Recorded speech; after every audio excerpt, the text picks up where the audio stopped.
just calling to say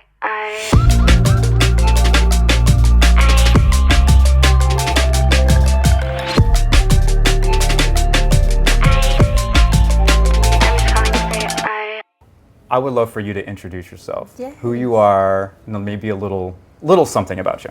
Yeah. So my name is Dariella Marie Silenzio. I am 23 years old and I grew up right here in the heart of Orlando. A little bit about me would be that I've been a dancer for 15 years. So it's something that I really am passionate about and that I really enjoy.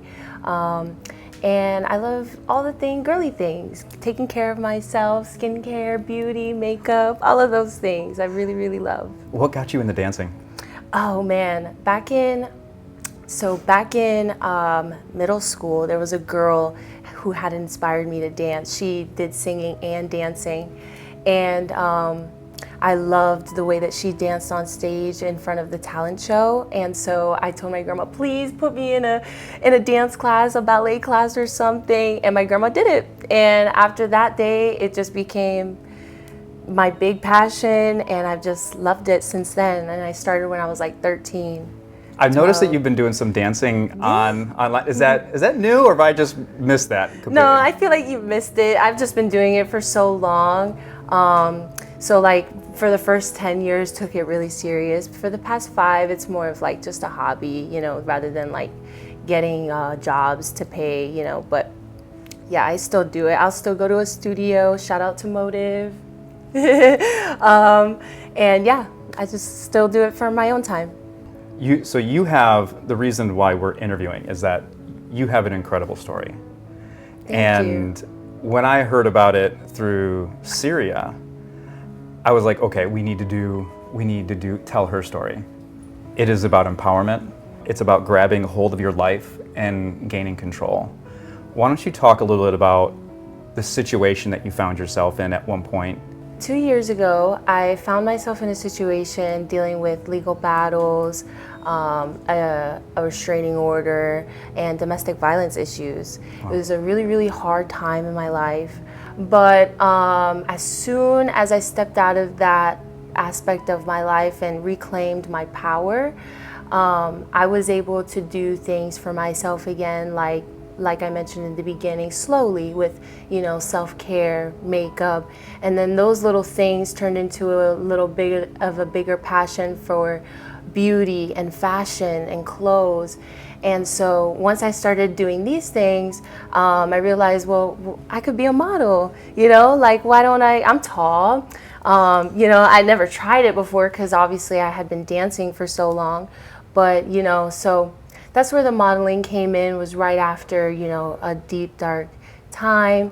And yeah, I love it. I love what I do now. Let's back up a little bit. Yeah. Because you were in a situation that was, most people have a hard time coming out of. Yeah.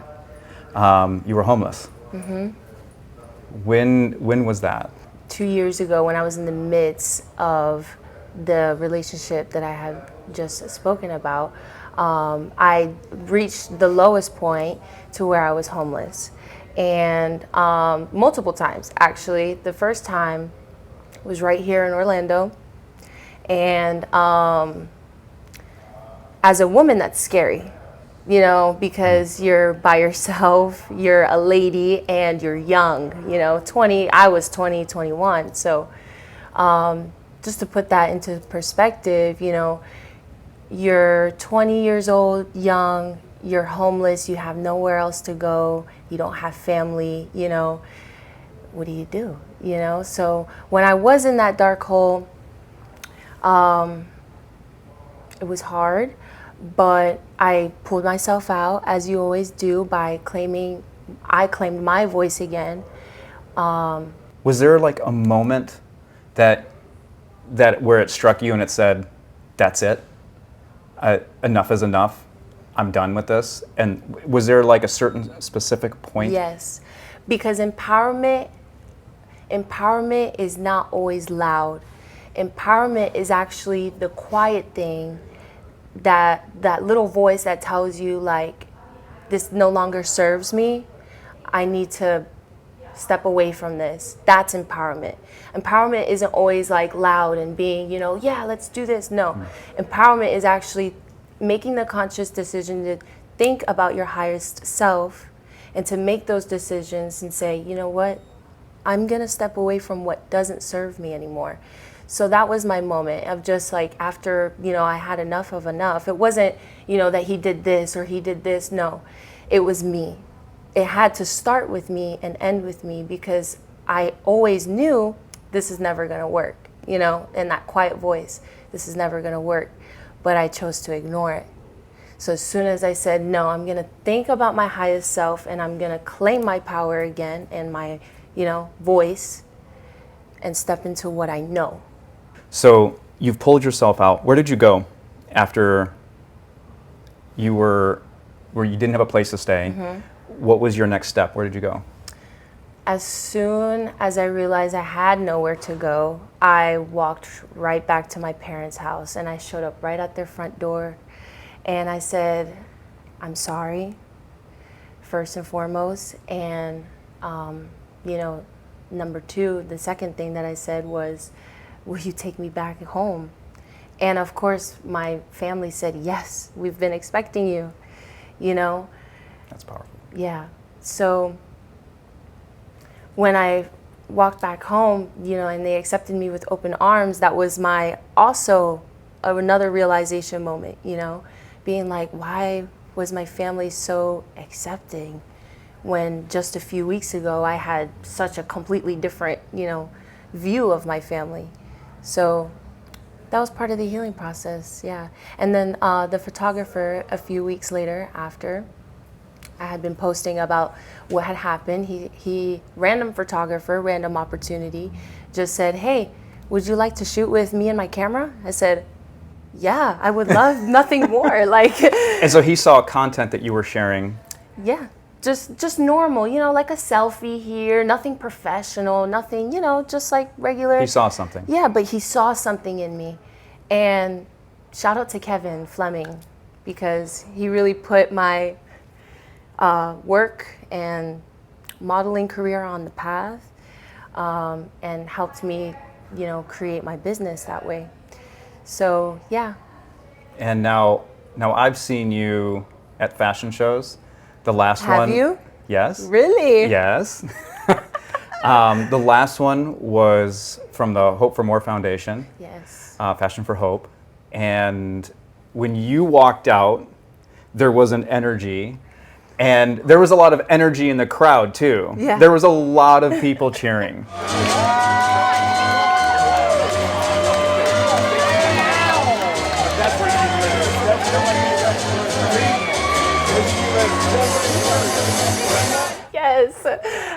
Yes. I love that.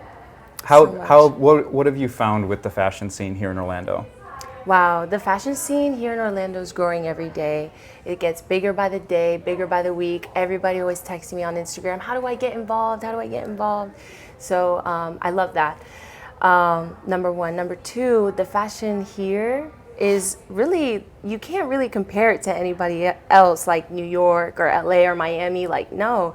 Orlando's really got their own thing going on with the fashion shows and stuff, so I really like it. It's not, okay, so example, Miami's super swim week, New York has this certain look with like the high fashion, but Orlando has got like this really edgy mix of both, and like they're also very, I would say, more inclusive than other cities, you know what I'm saying? So yeah, the fashion industry here is always growing, but like even when it comes to the designers and their designs, it's just so much different than anything that you would find in New York or LA and Miami, because the designers are here making their clothes, like Del Palma World. You can't find a Del Palma piece in New York, I could promise you that, Yeah.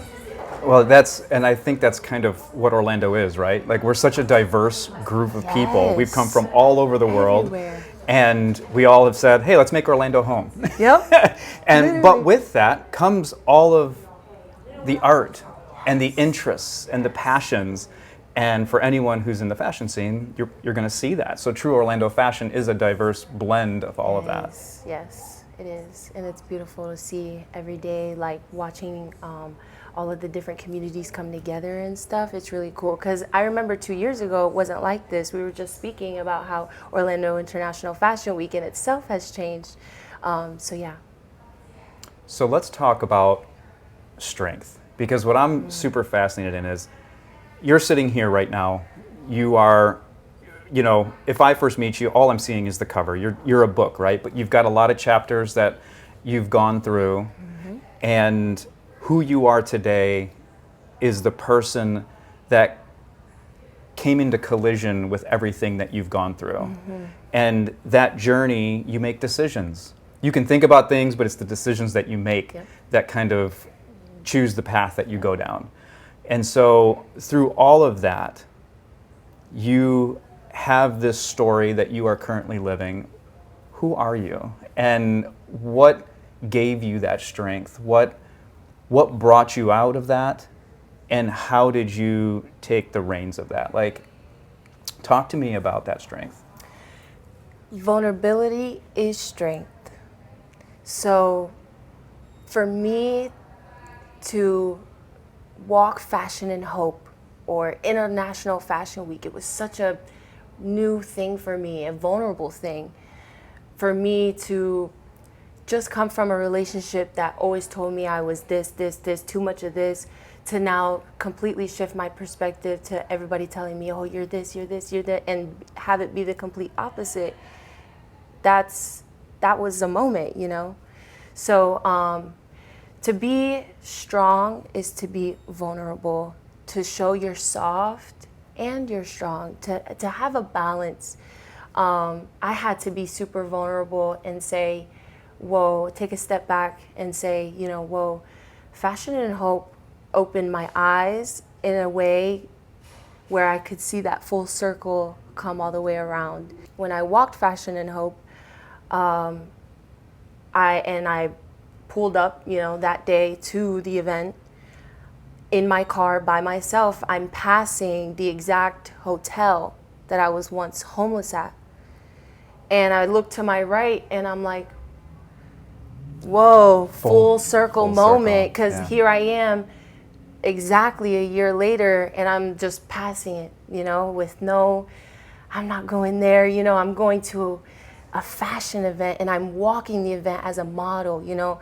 So, and then after the event, I was vulnerable enough to share my story and to share with everybody after and say, hey, I know none of you know this, but I'm going to take this moment to be vulnerable and let you know that this was not my life a year ago. And I'm just so grateful to be here to do it. Wow, that had to have been powerful. Did you know that when you were pulling up to where the show was, that did you know that you were going to see it? Or did you get there and see it and go, oh, and it hit you? Yeah, I had no idea. You had no idea? No, because I had, the flyer said 33rd Street. So, and I was familiar with 33rd Street being the street that had the jail on it.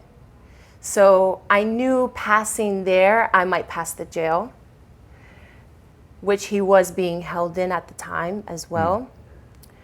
But as soon as I passed through, I realized that the hotel was also there, right there on the corner. And I didn't know, you know, because at the time when I was homeless, I wasn't too sure, you know, I just found the first hotel, you know, that I could stay at.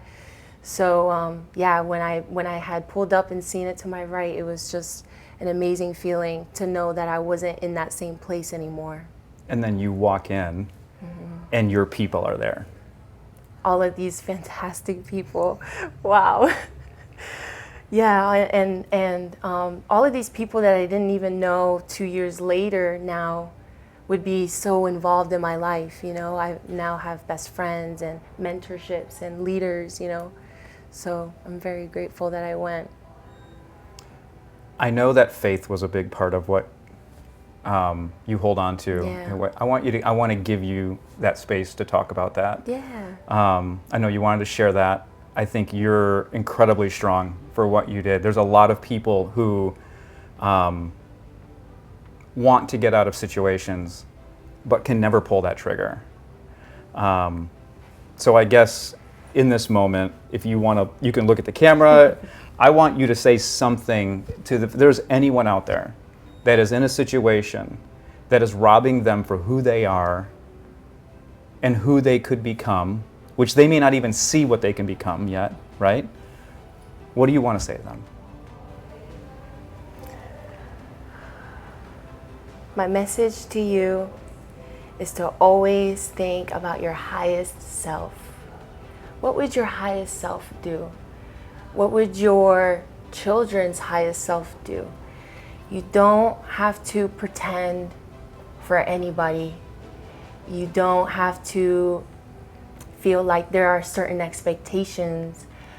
And for females specifically, for female empowerment, okay? If you are a female watching this and you are stuck in a situation, how to get out is by doing something that you love and doing something that you are scared of. When you do something that you are scared of, that will bring your confidence back to you, and you can now take that confidence and put it into other aspects of your life. So doing small things, do something that scares you, do something that brings you joy and love, and hold on to those things tight. For me, those things are dance, those things are taking pictures, those things are something as simple as not going to bed with my makeup on, you know, it's little things like that I embrace my femininity, and I'm able to reclaim my power and my voice by reclaiming my femininity. And so for females in specific, I want to share the message to reclaim your power by reclaiming your confidence. Do something that scares you. Promise you it'll be worth it. I love it. Yep. I appreciate you sharing. Yeah, of course. This was awesome. Yes. And I think it's going to be great. And I believe that there is one person, at least one person, that's going to see this. Yes. And they're going to find themselves in your story, because your story matters.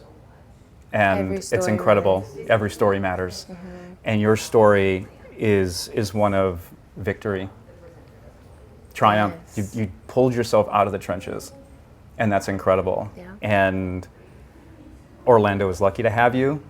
The people in the community, that's in the fashion community, the modeling community, they're lucky to have you. I know the team at Orlando Life, they love you. You are an inspiration. Thank you, and I'm so grateful that you guys, have reached out to me for this opportunity to share my story. I feel like you said, there's a lot of people, especially here in the heart of Orlando, with a lot of people joining Florida, and females specifically. Lots of population coming to Florida, which means more chaos, more potential room for things of this nature. So we have to think about these things and prepare for them rather than waiting for them to happen. So yeah, that's my message, is to prepare yourself and think before you do, and always think about your highest self and what would she do, what would he do. If you or a loved one are in an abusive relationship, call 407-886-2856.